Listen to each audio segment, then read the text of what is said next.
اعوذ باللہ من الشیطان الرجیم بسم اللہ الرحمن الرحیم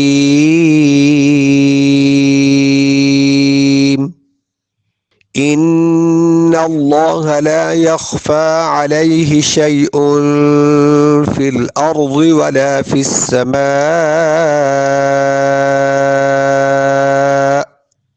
هو الذي يصوركم في الأرحام كيف يشاء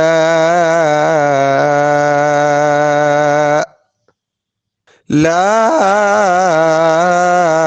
إله إلا هو العزيز الحكيم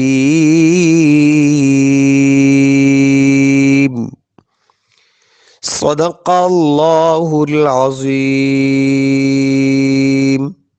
ان آیات میں اللہ تعالیٰ کی قدرت کا اور اللہ تعالیٰ کے علم محیط کا بیان ہے۔ فرمایا اس جہان میں زمین کے ذرہ ذرہ میں اور آسمان اور زمین کے درمیان جتنا خلا ہے اس میں اور آسمانوں میں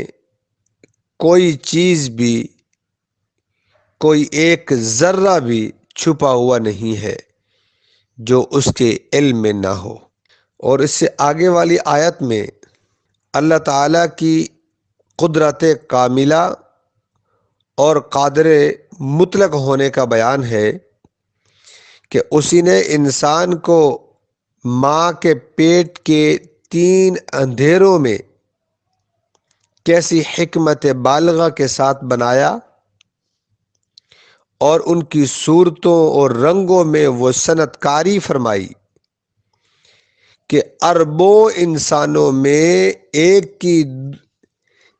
کی صورت دوسرے سے ایسے نہیں ملتی کہ امتیاز نہ رہے، کہ بالکل معلوم بھی نہ ہو سکے کہ یہ زید ہے یا عمر ہے۔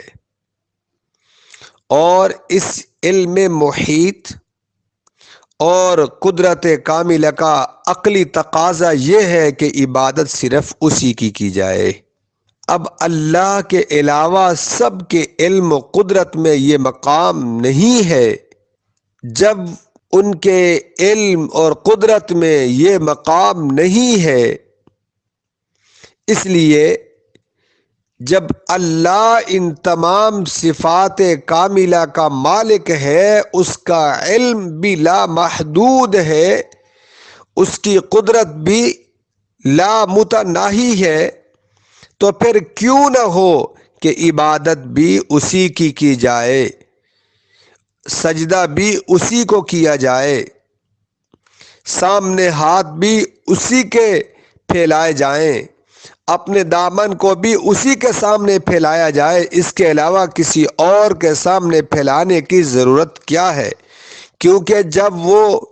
ان کا علم وہ اپنے نفع نقصان کے مالک نہیں ہو سکتے، وہ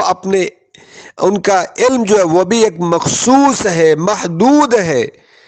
ان کا علم بھی محدود، وہ اپنے نفع نقصان کے مالک نہیں ہو سکتے، پھر وہ عبادت کے مستحق کیسے ہو سکتے ہیں؟ اب ترجمہ سماعت فرمائیے۔ ان اللہ لا يخفى علیہ شیء فی الارض ولا فی السماء، ان اللہ بے شک اللہ وہ ہے، لا يخفى علیہ شیء کوئی چیز پوشیدہ نہیں ہے، کوئی چیز پوشیدہ نہیں ہے، فی الارض زمین میں، ولا فی السماء اور نہ آسمان میں۔ آسمان اور زمین کے ذرے ذرے کو جاننے والی ذات کس کی ہے؟ اللہ کی ہے۔ روایات میں آتا ہے کہ موسیٰ علیہ السلام کو اللہ تعالیٰ نے فرمایا کہ اس پتھر پر لاٹھی مارو۔ جب پتھر پر لاٹھی ماری تو پتھر کے 2 ٹکڑے ہوئے، پھر فرمایا اور دوبارہ مارو، فرمایا اس پتھر کے اندر سے ایک اور پتھر نکلا، جب اس کے اوپر لاٹھی ماری تو اس کے 2 ٹکڑے ہوئے اور اس کے اندر ایک چھوٹا سا کیڑا تھا اور اس کیڑے کے منہ کے اندر سبز پتا تھا۔ تو اللہ رب العالمین اس کیڑے کو بھی کھلاتا ہے، پلاتا ہے، اس کے متعلق بھی جانتا ہے، اور کون جان سکتا ہے اس کے بارے میں؟ هو الذی یصورکم فی الارحام کیف یشاء، هو الذی وہی ذات ہے، یصورکم جو تمہاری شکل صورتیں بناتا ہے، فی الارحام ماں کے پیٹ میں، کیف یشاء جیسے چاہے، لا الہ نہیں ہے کوئی معبود اس کے علاوہ، اس کے علاوہ کوئی معبود نہیں ہے، العزیز وہ سب پر غالب ہے، الحکیم بڑی حکمت والا ہے، جو کام کرتا ہے وہ حکمتیں وہی جانتا ہے۔ لہٰذا اس آیت میں اللہ کی 4 صفات بیان کی گئی ہیں، 4 صفات اللہ تعالیٰ کی بیان ہوئی ہیں۔ نمبر 1 حیات ازلی اور ابدی کا ذکر ہے کہ وہ ہمیشہ ہے، ہمیشہ رہے گا، اور قیومیت کا بیان کہ وہ قائم ہے، وہ قائم و دائم ہے، کوئی اس کو ہلانے والا نہیں ہے، اور اس کے بعد علم محیط کا بیان ہے، اور اس کے بعد قدرت کاملہ کا بیان ہے کہ اس کا علم سب چیزوں کو احاطہ کیے ہوئے، ساری چیزیں اس کے علم میں ہیں، اس کے علم سے باہر نہیں ہے، اور اس کی قدرت کاملہ کا بیان ہے کہ وہ ہر چیز پر قادر ہے۔ ان 4 صفات کا جو جامع ہو عبادت کے لائق بھی وہی ہے، ان کے علاوہ اگر کسی اور کے سامنے سجدہ ریز ہوں گے